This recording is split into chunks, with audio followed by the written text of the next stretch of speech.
Give it up for the hilarious Sarah Cortina, everybody.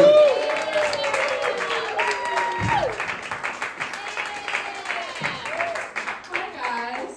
I'm so happy to be opening. You know, it makes sense that a woman during Women's History Month would finish first. When I was growing up, I used to think that I had superpowers. Yeah, like I thought that I was a shapeshifter. But then my doctor just told me that it's called body dysmorphia.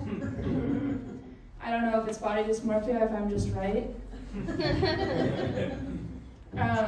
LA's a crazy city. It's really weird to be here. It's really weird to live here. It's really weird to date here. One of my roommates used to date this stuntman, and you guys would not believe the type of sex that they were having. Missionary. And then one time I went on a date with this actor I met on a dating app. His Tinder bio was really good at play pretend, so I was like, okay, so you pretend you actually like me and I'll pretend that I finished. So then we go on a date and I was like, oh, so you want to be an actor? And he was like, no, I am an actor. I want to be a movie star. I was like, okay, I am a stand-up comedian. I want to be dead by 30. My mom, she likes to use the word hook up in place of meet up or hang out. So she'll be like, oh, did you like hook up with your friend? And I'll be like, not this time. Or she'll be like, oh, did you hook up with your boss? And I'm like, you know, Mom, I've learned networking is very important. I've really gotten a very firm handshake. I've always gotten really confused by straight couples who use the word partner in place of the word like boyfriend or girlfriend. Maybe they're trying to be an ally or be like a little bit mysterious. I'm like, I can see the vineyard vines of Lululemon from a mile away. You're not fooling anybody. And then they go, oh, my partner and I, we just bought a house and got married. And I was like, oh, so that's like a merger and acquisition? There's a lot of gentrification in the city. I don't know if you guys have noticed. It's crazy. You go to a town like Silver Lake and you see people paying $150 for the same clothes as the families that they displaced. And then you go somewhere like Community Goods. Like, why the fuck is it called Community Goods when everybody in there looks like their parents have money in offshore accounts? I saw a girl in there once wearing a Department of Water and Power jacket as a fashion statement. Buying enough stuff, I'm sure her parents got a notification from the county that they should need to turn the sprinklers off. I dated this film bro once. He was really, really interested in diverse storytelling, very, very interested in queer media, you know, girl on girl. I studied communications in college, and when I graduated, I graduated in last May. I went to USC, and when I did so, a lot of my people I was graduating with, they were posting pictures being like, oh, like bleed cardinal and gold forever, which kind of confused me because that's not USC, that's a UTI. I also, when I try to explain communications to people, they're like, what is the major? I'm like, you know, it's how media affects how you see the world, which I didn't really realize how true that was until I started watching porn. I never understood why anyone would want to get like surgery on their vagina, and then I was like, oh, that's what it's supposed to look like. I had a boyfriend once get really mad at me because I wanted to add a vibrator in the bedroom. I called it innovation that excites. He was mad that a robot was taking his job, but I was like, look, in this day and age, unskilled labor is bound to be automated. I don't know what to tell you. Anybody in here in therapy? Yeah. Yes, let's go. I mean, it's great nowadays, everyone is like talking about therapy and how great it is, which is wonderful, but I think we don't talk about it as much when people's therapists make the problem worse. I'm sure you all know somebody like kind of like this. They're walking around unvindicated, like, I go to therapy, I'm better than you. But the therapists are just telling them that their feelings are valid and that everybody else is the problem. I don't know, you're in therapy, you might be a little bit part of the problem. And look, like, I know we're low on therapists and everything, but I think that some people should really just pursue an alternative line of work. Like, if you like working with others and you're a people pleaser, you could try being a prostitute. If you think about it, the two professions have a little bit more in common than you might think. Both times, you lay the client down on the couch, they proceed to say the most heinous things that you can't tell a single soul unless they pose a threat to themselves or others. They'll probably say their ex's name a lot. And then afterwards, they get up, they pick up all their tissues, and they beg you not to tell anyone they were there. Plus, if you think about it, antidepressants and Viagra really aren't that different either. If you're struggling, you take pills that help you last longer. You make it so you can keep going.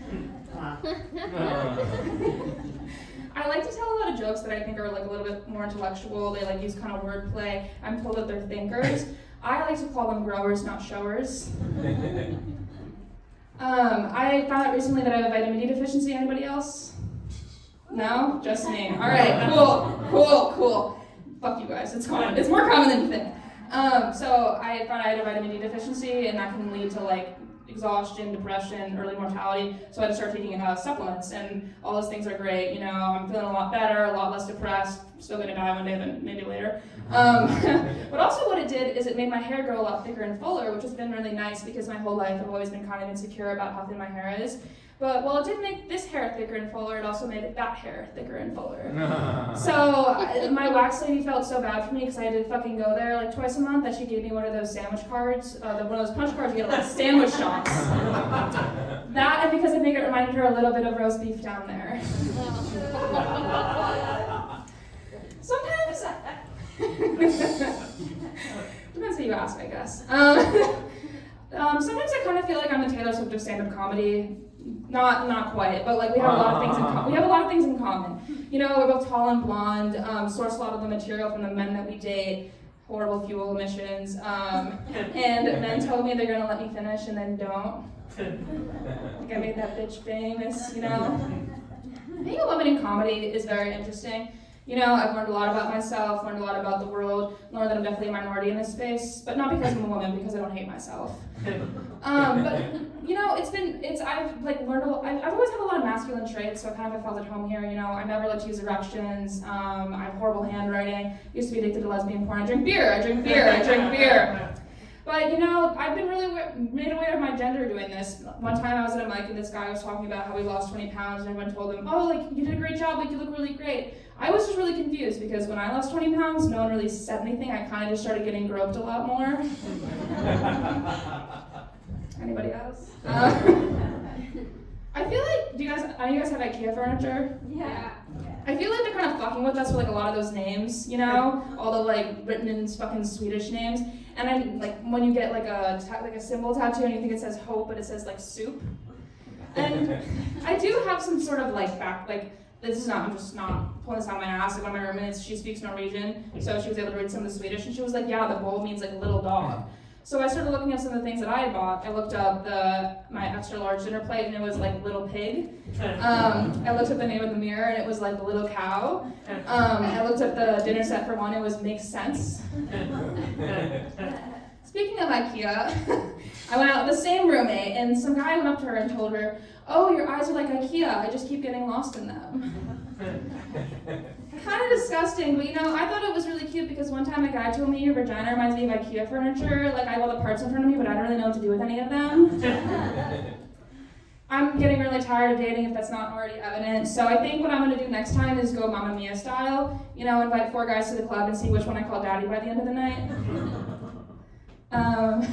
When I was growing up, we used to play volleyball, and there was this girl that was always kind of like the talk of the town, like there was always some sort of story about her, and when I went into practice one day, all my teammates were like, oh my god, did you guys hear, like, Natalia gave her boyfriend a hand job with her toes. What? But long story short, that's what I thought fantasy football was for a very long time. Thank you, I've been Sarah Cortina. Yeah.